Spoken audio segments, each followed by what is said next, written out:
Hello there, it's only Liam from Cheshire East Libraries and welcome to this evening's Book I Love video, where I would like to share with you my thoughts on The Clutter Corpse, written by Simon Brett and published by Stephen House in 2020. Had I not gone through a phase of decluttering and binge watching Marie Kondo's Netflix series on how to tidy up to achieve a minimalist and happier home, this book would have probably slipped past me.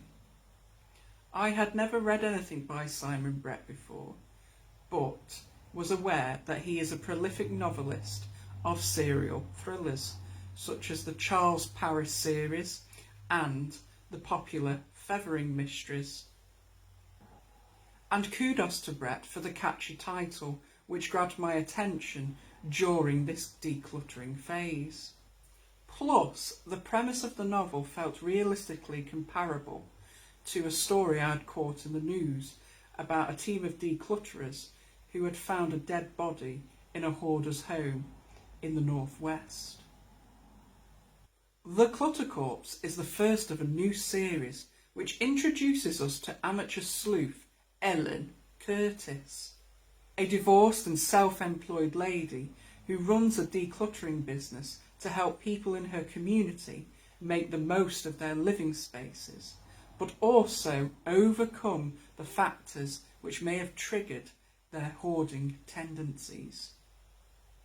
However, Ellen is unaware she will evolve into an amateur detective, as her usual day-to-day business throws many bizarre experiences at her. But such happenings seem tame when Ellen stumbles across the corpse of a young woman in a bestrewn apartment. One element of the book I really admired was the obvious level of research Brett had conducted to realistically represent the day-to-day work life of a declutterer. We meet a variety of side characters at first to establish the tough encounters Ellen experiences, from struggling single parents to the lonely in society, all of which paint an accurate picture of the homes these decluttering professionals must walk into. Brett also informs us that Ellen's change in career direction is not taken very seriously by her mother, who perceives it to be a midlife crisis fad.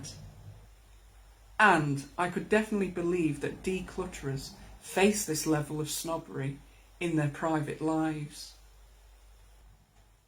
Another aspect I enjoyed in this book is how the detective is in control of the narration, and I can't think of many mysteries where their voice communicates the ongoings in first person. I find usually there is a sidekick like Dr. Watson or Hastings who share the story from a distance. I liked this fresh direction for a change, and having recently had a nosy at one of Brett's Feathering mysteries, I suspect that this is quite a novel idea compared to the author's usual style. When it comes to the crime genre, I do prefer to read cosy mysteries. As for me, the world is dark enough. We hear enough graphic stories in the media, and as reading is meant to be a leisurely pleasure, I like to escape the darkness of reality. I must admit, whenever I peruse the crime section, I do struggle sometimes to be inspired, as the blurbs tend to feel samey and formulaic. Detective such and such on the trail of a mass murderer. However, when I discover a crime novel which features a quirky and unlikely detective who accidentally encounters a murder, then they are the ones which tend to stimulate my intrigue and attention. Some people sniff their noses at the absurdity of untrained detectives, like gardeners or writers, but I am always willing to suspend disbelief and enjoy this tongue-in-cheek approach. The Clutter Corpse very much reads like an origin story, and now Brett has established Ellen's entrance into amateur detection. I do hope we will see more mysteries featuring the inquisitive declutterer. However, whilst I wait for future developments in the pipeline, I am now keen to explore more of Brett's work and have recently borrowed a copy of The Killer in the Choir, which is appearing to be as equally good.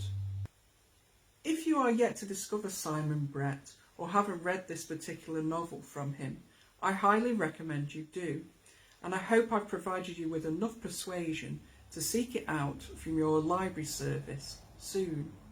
In the meantime, stay safe, take care, and see you again.